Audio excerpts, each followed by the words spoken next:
Bom dia, irmãos, tudo bem?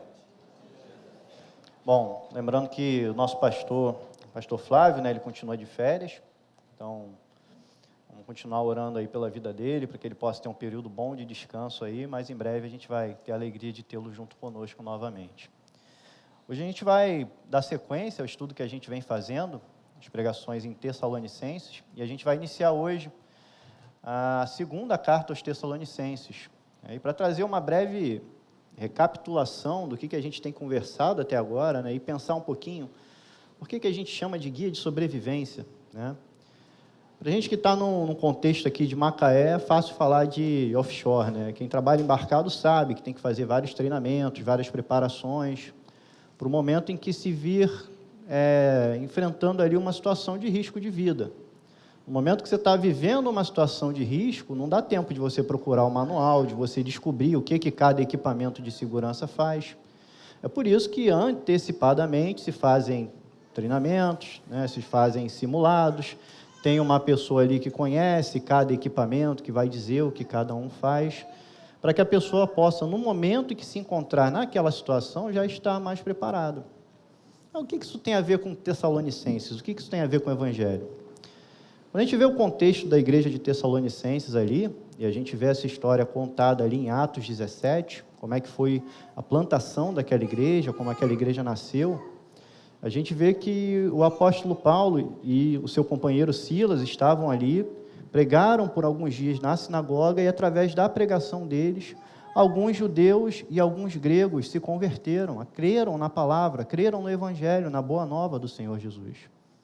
Só que eles logo foram deparados por alguns judeus ciumentos, invejosos e por outras pessoas que começaram a persegui-los. E diziam que ele pregava que Cristo era rei no lugar de César, portanto, acusando eles ali de um crime. Por esse motivo, Paulo e Silas tiveram que pagar uma fiança e tiveram que seguir viagem ali, saindo daquela igreja. Mas ficou plantada aquela igreja ali, aqueles que creram permaneceram. Então havia a preocupação de Paulo, né, embora ele não tenha passado muito tempo ali com aqueles irmãos, de continuar acompanhando a vida daqueles irmãos, e ele faz isso através da prática que já era bem comum a ele, enviando ali cartas, orientando-os. E a gente percebe, pelo conteúdo das cartas, que ele recebia ali notícias daqueles irmãos também. Então, muitas cartas são em respostas a outras cartas que ele recebia, ou a visitas até que ele recebia de outros que passaram um tempo ali com aquela igreja. Então, o objetivo de Paulo, quando ele escreve a epístola, não só aos Tessalonicenses, mas às outras igrejas, era deixar um guia de sobrevivência.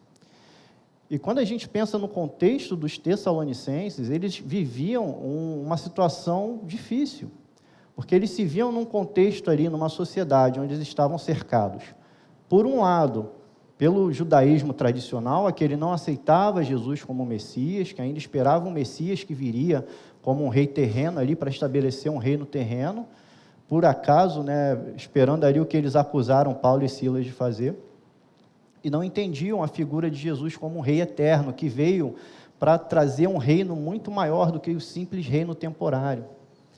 E pelo outro lado, eles estavam cercados pela cultura greco-romana ali, que era marcada pela libertinagem. Então, imagine uma igreja recém-formada e cercada no meio dessa sociedade. Mas a gente vai até ler um pouquinho hoje, a gente vai ver como que aqueles irmãos foram sustentados pela graça de Deus, e como que o trabalho deles ressoou e ecoou até mesmo entre as outras igrejas, por tantas coisas maravilhosas que Deus realizou ali. Para a gente, hoje em dia, também é importante a gente ter a Bíblia, a gente ter a palavra de Deus como nosso guia de sobrevivência. A gente lê a Bíblia aqui todo domingo, lê durante a semana, estuda, busca a hora. Por quê? Quando as situações nos deparam, a gente precisa estar preparado para responder às situações. Mas graças a Deus que deixou esse manual para a gente e que deixou também um professor, que é o Espírito Santo de Deus, que nos conduz em todas as situações. Sendo assim, queria convidá-los para a gente ler aqui o primeiro capítulo da segunda carta aos Tessalonicenses. Tá? A gente vai ler 2 Tessalonicenses, do 1 ao 12. Está errado ali o trecho, não é 18 não, é 12. Tá? A gente vai estar projetando também.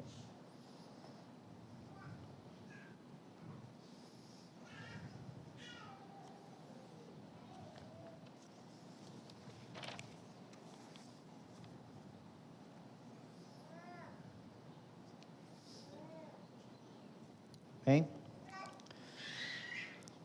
Paulo, Silvano e Timóteo, a igreja dos Tessalonicenses, em Deus nosso Pai e no Senhor Jesus Cristo. A vocês, graça e paz da parte de Deus Pai e do Senhor Jesus Cristo.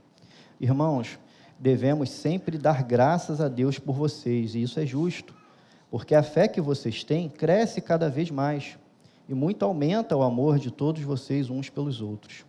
Por essa causa, nos gloriamos em vocês, entre as igrejas de Deus, pela perseverança e fé demonstrada por vocês em todas as perseguições e tribulações que estão suportando. Elas dão prova do justo juízo de Deus e mostram o seu desejo de que vocês sejam considerados dignos do seu reino, pelo qual vocês também estão sofrendo. É justo, da parte de Deus, retribuir com tribulação aos que lhes causam tribulação e dar alívio a vocês, que estão sendo atribulados, e a nós também. Isso acontecerá quando o Senhor Jesus for revelado lá dos céus, com seus anjos poderosos, em meio a chamas flamejantes. Ele punirá os que não conhecem a Deus e os que não obedecem ao Evangelho de nosso Senhor Jesus. Eles sofrerão a pena de destruição eterna, a separação da presença do Senhor e da majestade do seu poder.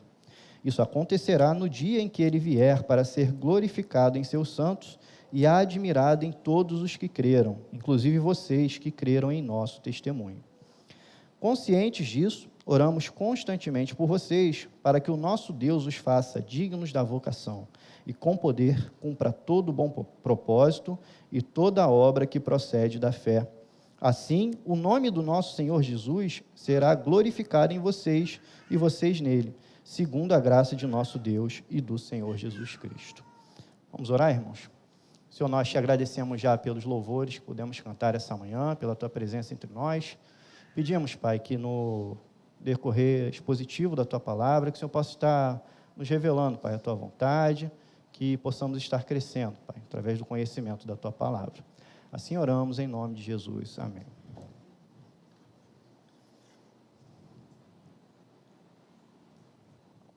Irmãos, a gente percebe aqui, a gente vai ver um pouquinho, que Paulo vai fazer já a sua famosa saudação e introdução, né? Eu peço que vocês mantenham as Bíblias e os aplicativos abertos aí, para a gente ir acompanhando versículo a versículo. E a gente vai ver nesse trecho aqui, Paulo dando algumas orientações, reforçando algumas coisas que ele já tinha falado ali na primeira carta. A gente vai fazer um breve comparativo ali com o início da primeira carta. E encorajando esses irmãos a permanecer no caminho.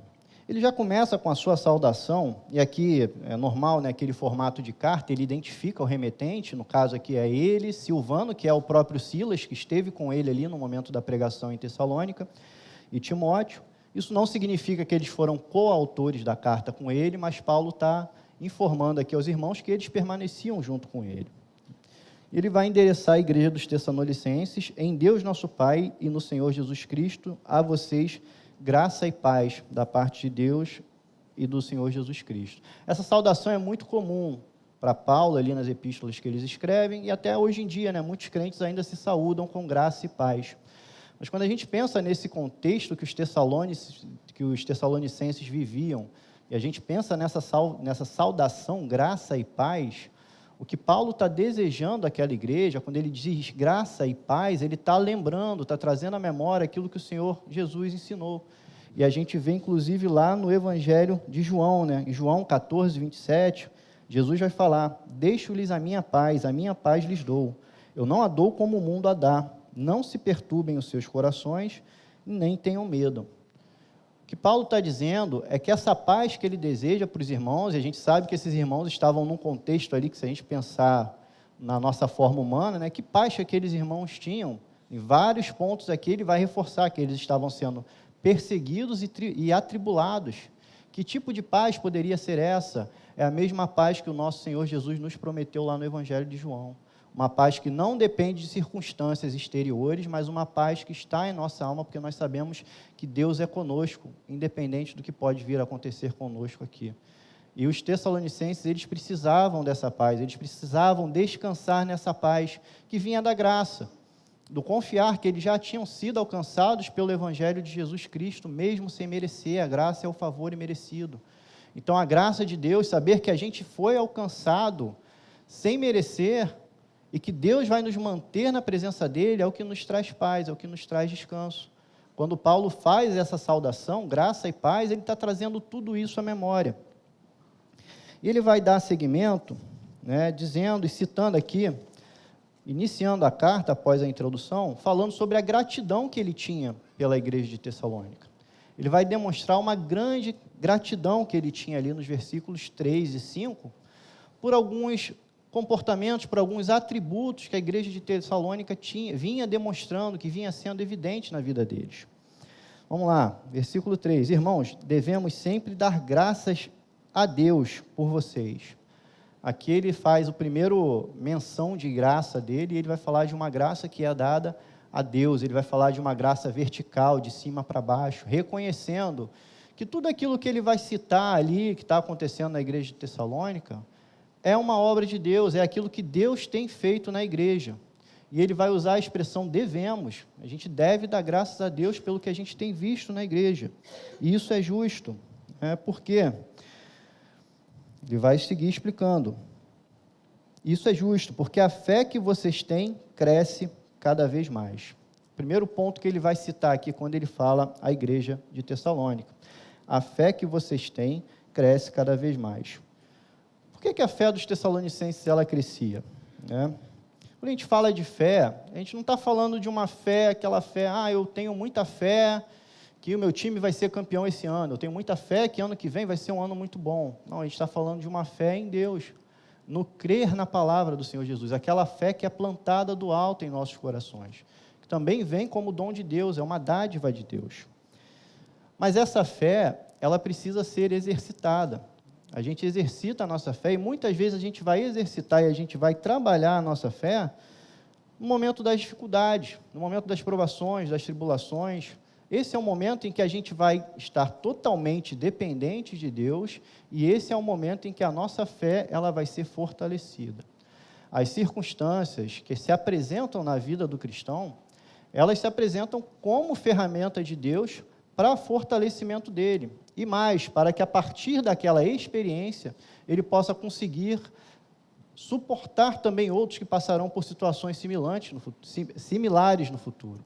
Então, quando a gente passa por uma dificuldade, e a Bíblia é bem clara, quando ela fala que todas as coisas cooperam para o bem daquele que ama a Cristo, a gente pode não entender no momento, e é difícil mesmo de entender, mas pela fé a gente tem que entender que no final aquilo vai ser bom para a gente, que Deus vai usar aquilo para alguma coisa. E a gente vê que a fé dos tessalonicenses, apesar de tudo aquilo que eles vinham vivendo, apesar de estar cercados nessa sociedade que a gente já mencionou, que poderia estar pressionando-os ali a abandonar a fé, ou a viver uma vida de pecado, ou uma vida de tradição vazia, voltar às tradições antigas, eles não abandonavam a fé deles. E o resultado disso é que a fé deles ia se fortalecendo e aumentando, eles iam crescendo na fé. Dando sequência, ele vai citar também, e muito aumenta o amor de todos vocês uns pelos outros.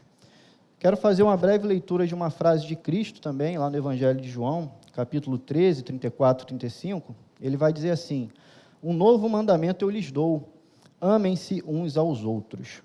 Como eu os amei, vocês devem amar-se uns aos outros. Com isso, todos saberão que vocês são meus discípulos, se vocês se amarem uns aos outros.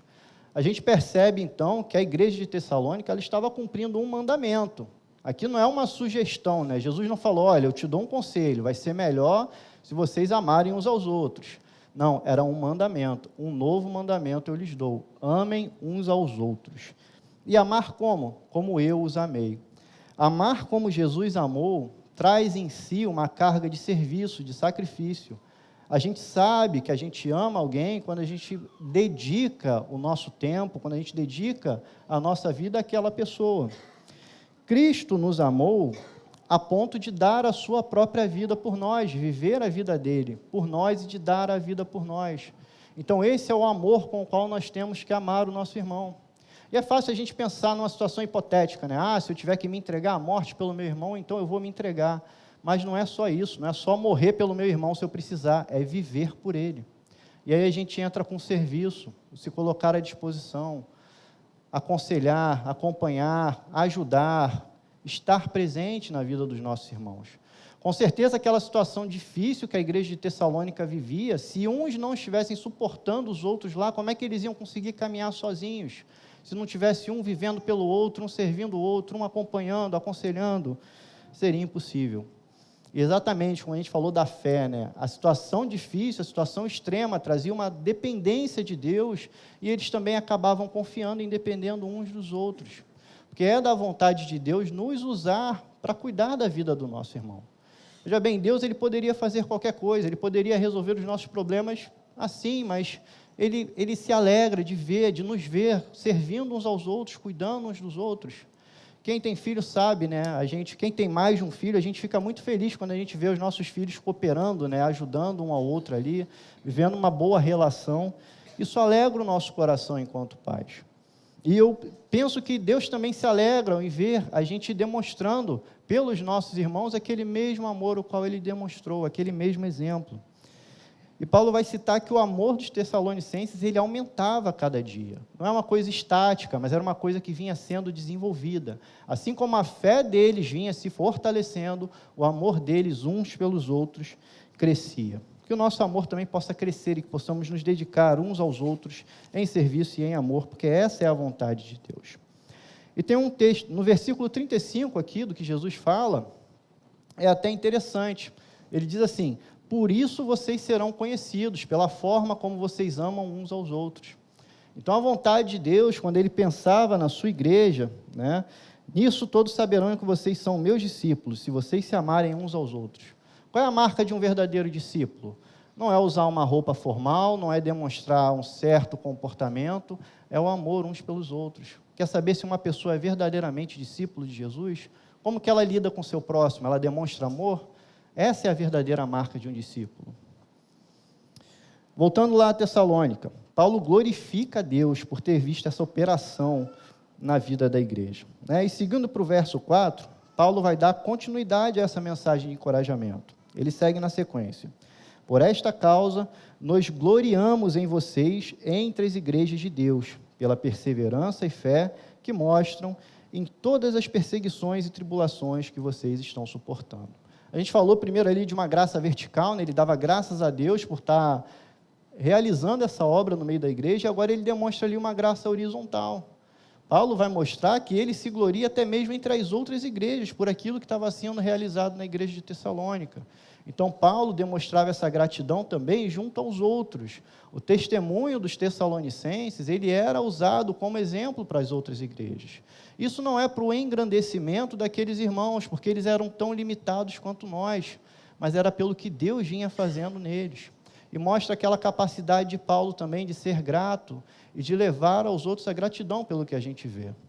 A gente, enquanto ser humano, né, a gente tem a tendência de sentar e conversar sobre o defeito do outro. Né? Quando uma pessoa faz uma coisa errada, é muito comum que a gente venha mencionar, citar: poxa, aquilo ali deu errado. Agora, quantas vezes a gente para conversar sobre o que foi feito certo, sobre o que é bom, né, sobre o que deu certo? É importante a gente refletir também sobre o que Deus tem feito no nosso meio, sobre o que Deus tem realizado, para que a gente possa se inspirar e dar sequência a esse trabalho. E ele vai citar aqui outros 2 itens, né?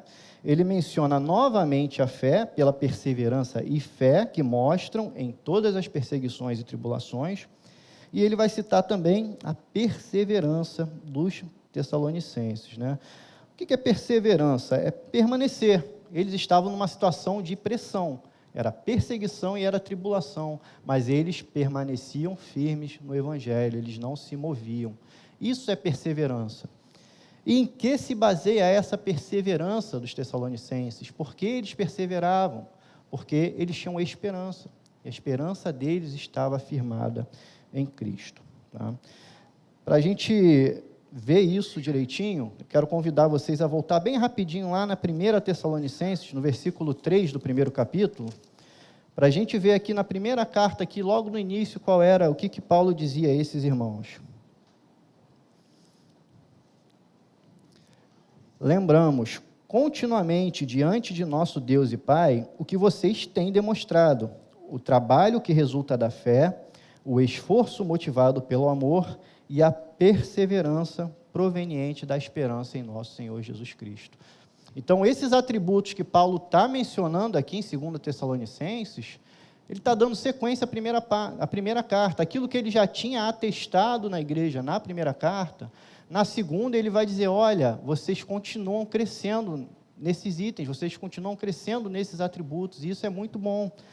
E a gente vê o resultado que esses atributos têm na vida da igreja, né? O trabalho que resulta da fé. A gente sabe que a fé é uma fé viva, ela vai gerar obras, ela vai gerar boas obras. Nós não somos salvos pelas obras, nós somos salvos pela fé. Mas as boas obras que nós realizamos são prova de uma fé operante, de uma fé viva, né? Tiago vai falar lá na sua carta, a fé sem obras é morta. Que adianta eu dizer que eu tenho fé em Cristo e eu viver a vida da mesma forma que eu sempre vivi, sem crescer no Evangelho, sem amar a cada dia o meu irmão, sem fazer mais pelo reino de Cristo, sem buscar me afastar do pecado e me santificar para Ele? Que tipo de fé seria essa, que não demonstra essas obras? A fé sem obras, ela é morta. E Paulo vai dizer aqui bem claro, o trabalho que resulta da fé. Eles trabalhavam porque eles tinham fé em Deus. O esforço motivado pelo amor, como a gente já falou, é o amor que leva-nos a servirmos uns aos outros, a trabalharmos uns pelos outros, a nos preocuparmos uns pelos outros. E a perseverança proveniente da esperança em nosso Senhor Jesus Cristo. Por isso eu citei aqui que quando ele fala de perseverança, essa perseverança está baseada numa esperança. Porque havia ali uma promessa, e há uma promessa até hoje, de que o nosso Senhor Jesus Cristo, Ele vai voltar para buscar a sua igreja, para glorificar a sua igreja. Em vários trechos aqui nas cartas aos Tessalonicenses, Paulo vai falar um pouquinho sobre isso, porque haviam aqueles no meio deles até que traziam ensinamentos errados, que diziam que Jesus já tinha voltado, traziam ensinamentos sobre a volta de Cristo que tiravam a paz daquela igreja, porque eles ficaram preocupados. Poxa, será que a gente perdeu? Será que a gente não viu Jesus voltar? Por isso que Paulo vai trazer alguns ensinamentos e mais à frente ele vai falar um pouquinho mais do que será a volta do Senhor Jesus, né? Mas voltando aqui, ele vai falar também que esses atributos que a igreja demonstra são prova do justo juízo de Deus, né? E mostram o seu desejo de que vocês sejam considerados dignos do seu reino, pelo qual vocês também estão sofrendo, né? Por que e nesse caso aqui ele está falando das perseguições e tribulações, né, que são prova do justo juízo de Deus? Por que essas perseguições e tribulações seriam provas do justo juízo de Deus? Porque elas demonstravam exatamente que a igreja ali em Tessalônica era uma igreja que estava fora do seu ambiente normal. Era uma igreja que tinha sido transformada pelo Senhor Jesus e vivia ali no meio de um contexto, uma sociedade, como a gente já mencionou, uma sociedade que não se alinhava aos valores do reino. Ora, se os tessalonicenses eles se alinhassem ao valor da sociedade ali da época, eles não teriam perseguição e eles não teriam tribulação, isso não apareceria. Mas isso era a prova do justo juízo de Deus, era a prova de que eles não estavam abrindo mão daquilo que eles receberam no Senhor Jesus para se ajustar ao que aquela sociedade esperava. Então, isso é a prova do justo juízo de Deus. E mostram o seu desejo de que vocês sejam considerados dignos do seu reino, né?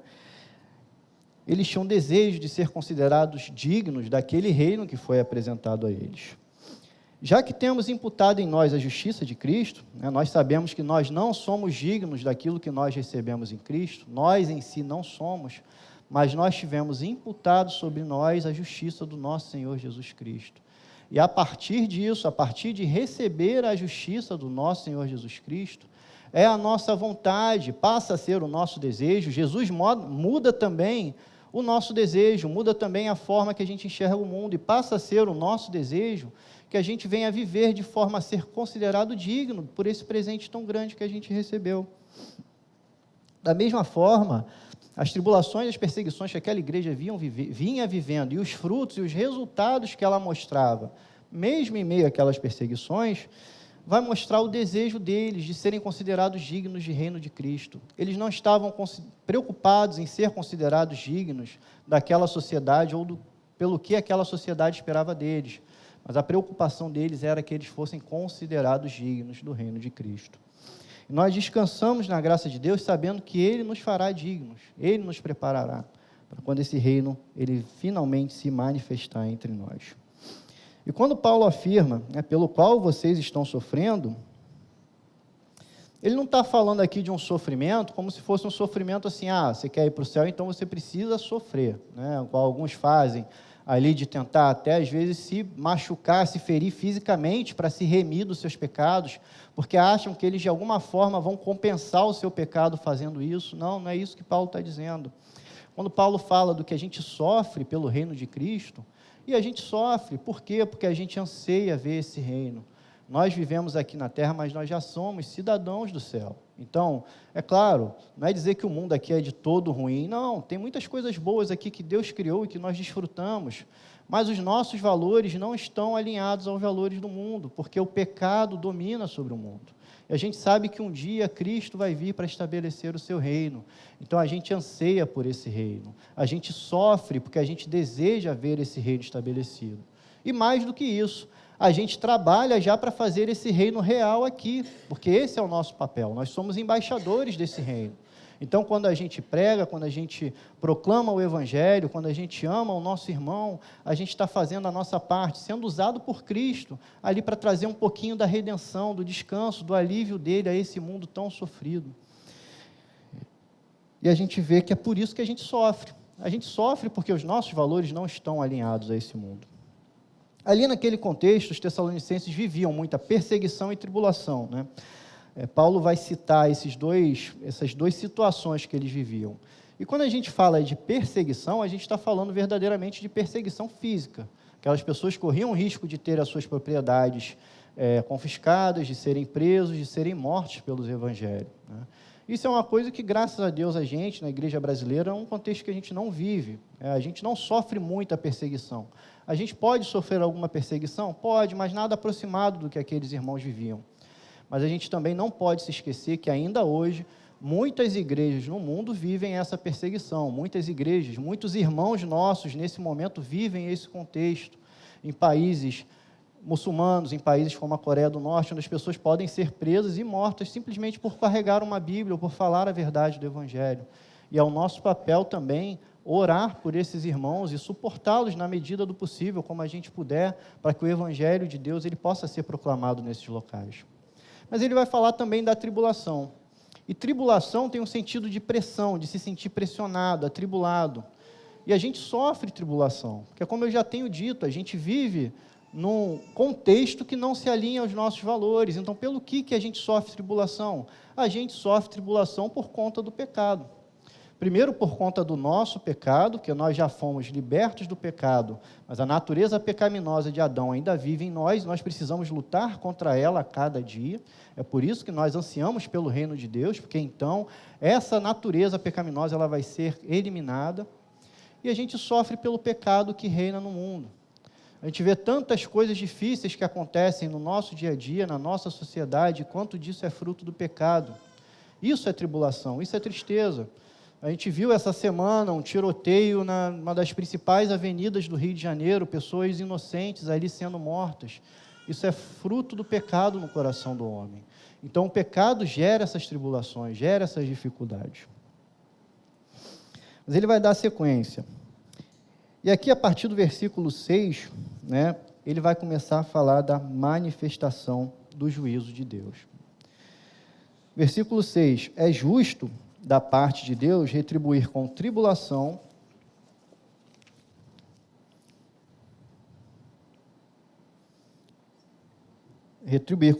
aos que lhe causam tribulação e dar alívio a vocês. Aqui Paulo está falando muito explicitamente sobre a manifestação da justiça de Deus. A gente comentou, né, que alguns ensinos errados vinham sendo trazidos ali para aquela igreja sobre o que seria a vinda do Senhor Jesus Cristo, e aqui Paulo faz uma descrição bem vívida do que verdadeiramente seria a vinda do nosso Senhor Jesus, né? Ele descreve essa vinda do Senhor Jesus da seguinte forma, e a gente pode acompanhar aqui, né? Versículo 7, e dar alívio a vocês que estão sendo atribulados e a nós também. Isso acontecerá quando o Senhor Jesus for revelado lá dos céus, com seus anjos poderosos, em meio a chamas flamejantes, né? Então a gente pode ver que a vinda do Senhor Jesus não será um evento discreto, que só alguns perceberão, mas é um evento público. Outro trecho da Bíblia vai falar que todo olho verá. E ele virá para estabelecer sobre a terra o juízo e a justiça de Deus. E o que a gente percebe é que ele já vai dizer aqui que é justo da parte de Deus retribuir com tribulação aos que lhe causam tribulação, mas ele vai falar, isso vai acontecer quando chegar o dia do juízo, quando o Senhor Jesus vier. Se a gente parar para pensar ali na vida daqueles irmãos, eu imagino que devia ser difícil você ver tanta injustiça sendo cometida, tanta perseguição, irmãos sendo mortos, aprisionados, e você não desejar ali, não construir um sentimento ali de ressentimento, de falar, Senhor, por que essas pessoas estão nos fazendo tão mal? E por que o Senhor não retribui? Por que o Senhor não faz? Mas o recado bem claro que Paulo está dando àqueles irmãos é o seguinte, a justiça e o juízo, eles pertencem a Deus, e eles serão executados. Agora, a gente vê que essa mesma vinda do Senhor Jesus, ela tem dois resultados muito diferentes. Para aqueles que creram no Evangelho, para aqueles que viveram na sua presença, ela vai trazer aqui um alívio. Ele vai descrever um pouco mais ali do que virá após a vinda do Senhor. Mas para aquele que não creu, ele vai trazer a tribulação, ele vai trazer os castigos que são aqui mencionados. Quando a gente para olhar esses castigos, a gente não olha com alegria, a gente não pode ter alegria, ter anseio de ver aqueles que não creem no Senhor Jesus sendo condenados. É comum a gente ter, talvez, a nossa natureza humana tentar trazer esse tipo de sentimento, né? A minha esposa sempre deu aula para criança na igreja, e uma vez ela perguntou, né, o que vai acontecer, um garotinho acho que de 7 anos, o que vai acontecer com quem rouba, com quem conta mentira? A resposta dele foi tocante, assim, foi bem direta, eles vão queimar no mármore do inferno. Não é um sentimento, não é uma coisa que a gente anseia ver, que a gente deseja para as pessoas, não. Isso traz para nós a responsabilidade de levar a boa nova do Evangelho, porque essa é a boa nova do Evangelho. O Senhor Jesus, ele veio como Cordeiro perfeito, ele já sofreu esse juízo que a gente merecia. E a gente merece esse juízo? Merece, porque a gente pecou contra a santidade de um Deus eterno. Todos pecamos, todos merecemos. Todos estávamos sob essa mesma condenação, mas Deus foi misericordioso a tal ponto, e Ele não podia deixar de executar a sua justiça, ou Ele não seria um juiz justo, mas Ele se fez carne, habitou entre nós, viveu uma vida perfeita, e executou ali sobre Ele essa justiça, essa condenação que estava imposta para nós. É por isso que nós somos gratos, e nós precisamos proclamar essa boa do Evangelho, essa boa nova do Evangelho, àqueles que não a conhecem, para que eles também possam crer, para que eles também possam ser salvos dessa condenação futura pela obra que Cristo já realizou na cruz. E aqui ele vai descrever, né, que aqueles que não obedecem ao Evangelho, que não conhecem Deus, eles sofreriam uma condenação, né? E ele vai citar alguns itens aqui. Ele vai dizer que essas pessoas vão viver uma destruição eterna, e essa destruição eterna aqui é no sentido de contínua, de uma punição que nunca termina. Eles viveriam em separação da presença do Senhor e da majestade do seu poder. É interessante a gente observar que Deus é justo no sentido que Ele pune a humanidade ao conceder à humanidade aquilo que ela busca. Aqueles que negaram a presença do Senhor, aqueles que foram chamados para viver na presença do Senhor e o negaram, eles vão passar a eternidade longe da presença do Senhor. Aqueles que negaram o poder de Deus, aqueles que negaram esse poder que está estabelecido nos céus, eles vão viver a eternidade afastados da majestade e do poder de Deus. É uma coisa dura, uma mensagem dura da gente falar, mas é a verdade, está na Bíblia, a gente precisa conhecer, a gente precisa ter isso em mente. Jesus, quando pregava, ele falava do inferno a todo tempo, porque ele tinha que trazer essa realidade para levar ali a uma conversão, a um arrependimento àqueles que ali estavam. Então, a gente vê que a aplicação do juízo de Deus não é algo que vai nos trazer alegria, satisfação, quando a gente pensa nas pessoas que serão condenadas, mas a gente precisa orar e buscar para que mais e mais pessoas venham a ser salvas, venham a crer no Senhor Jesus, porque esse mesmo evento que vai trazer essa situação tão difícil para aqueles que não creram, para quem crê já é um cenário totalmente diferente, né? Ele vai falar primeiro, dá alívio a vocês que estão sendo atribulados, e a nós também, né? Ele bota um adendo ali para falar, olha, o negócio aqui também não está fácil não, a gente está sofrendo aqui as nossas próprias perseguições. Mas quando ele fala em dar alívio a nós, é verdadeiramente por aquilo que eu já comentei. Quando o Senhor Jesus vier, os nossos corpos serão glorificados.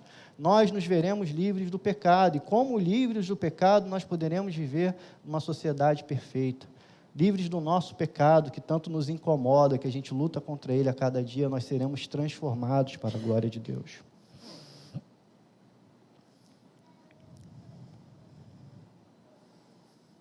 Ele punirá os que eles sofrerão a pena de destruição eterna.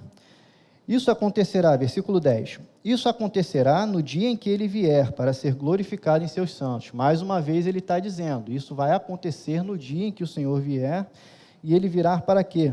Para ser glorificado em seus santos e admirado em todos os que creram, inclusive em vocês que creram no nosso testemunho. Então, ele está demonstrando aqui que a gente, a vinda do Senhor Jesus traz o alívio para a gente e que também ele virá para ser glorificado, para assumir plenamente a posição dele ali como rei, como Senhor sobre todas as coisas. E admirado, glorificado em seus santos e admirado em todos os que creram, inclusive vocês que creram em nosso testemunho.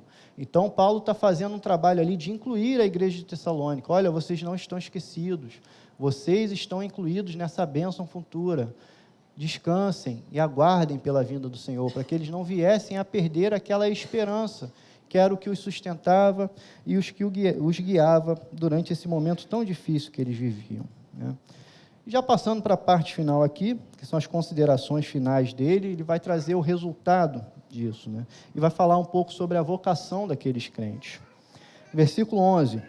Conscientes disso, oramos constantemente por vocês, para que o nosso Deus os faça dignos da vocação. O que é uma vocação? Uma vocação é o chamado. Aqueles cristãos, eles foram chamados, eles foram eleitos pelo Senhor para viver aquela realidade e para proclamar o Evangelho do Senhor naquele contexto tão difícil. Então, Paulo os encoraja ali, dizendo, nós continuamos orando por vocês, para que vocês sejam dignos da vocação. A vocação, aquilo que Deus nos chama para fazer, é uma coisa grandiosa. Proclamar o Evangelho é uma responsabilidade grandiosa e é um privilégio enorme.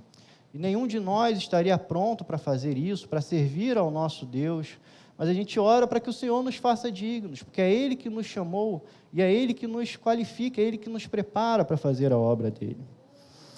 E com poder cumpra todo o bom propósito e toda obra que procede da fé. Haviam muitos bons propósitos ali que Deus ainda queria realizar no meio daquela igreja. E aqui Paulo está trazendo um encorajamento. Deus ainda vai cumprir todo o bom propósito ao qual Ele os chamou a fazer. E toda boa obra proveniente da fé. E o resultado? Assim, o nome do nosso Senhor Jesus será glorificado em vocês e vocês nele, segundo a graça do nosso Deus e Senhor Jesus Cristo. Dizer que o nome do Senhor Jesus será glorificado é o maior desejo do cristão, porque tudo que a gente faz buscando a glória de Deus. Então, saber que o nome do Senhor Jesus vai ser glorificado nas nossas vidas nos traz grande alegria. Saber que o nome do Senhor Jesus vai ser glorificado por aquilo que Ele mesmo tem feito em nós. E nós seremos glorificados nele. Quando Ele vier e quando Ele nos transformar, a gente vai ver ali a obra completa do Senhor Jesus, a nossa glorificação. E tudo para louvor do nome dEle, tudo para a honra dEle. Segundo a graça do nosso Deus e do nosso Senhor Jesus Cristo. Ele vai terminar aqui como Ele começou. Tudo segundo a graça do nosso Deus e do nosso Senhor Jesus Cristo. A mensagem de Paulo aqui nesse primeiro capítulo é clara. Aquele que os chamou, Ele continuará convosco, porque Ele demonstrou para com vocês graça, um favor que vocês não mereciam. E já que não vem de vocês, já que não vem de nós, é Ele que vai continuar realizando essa boa obra. O recado também é claro aqui, no sentido de que as perseguições e as tribulações, elas não vão durar para sempre. Existe um tempo estabelecido para que Deus venha e cumpra o seu juízo e que Deus nos traga alívio. Mas fica também uma responsabilidade, um chamado, uma vocação, para que nós possamos proclamar o Evangelho do Senhor Jesus e levar outros, que Deus possa nos usar a levar outros a viver essa mesma experiência que nós vivemos, que é ser alcançados por Ele.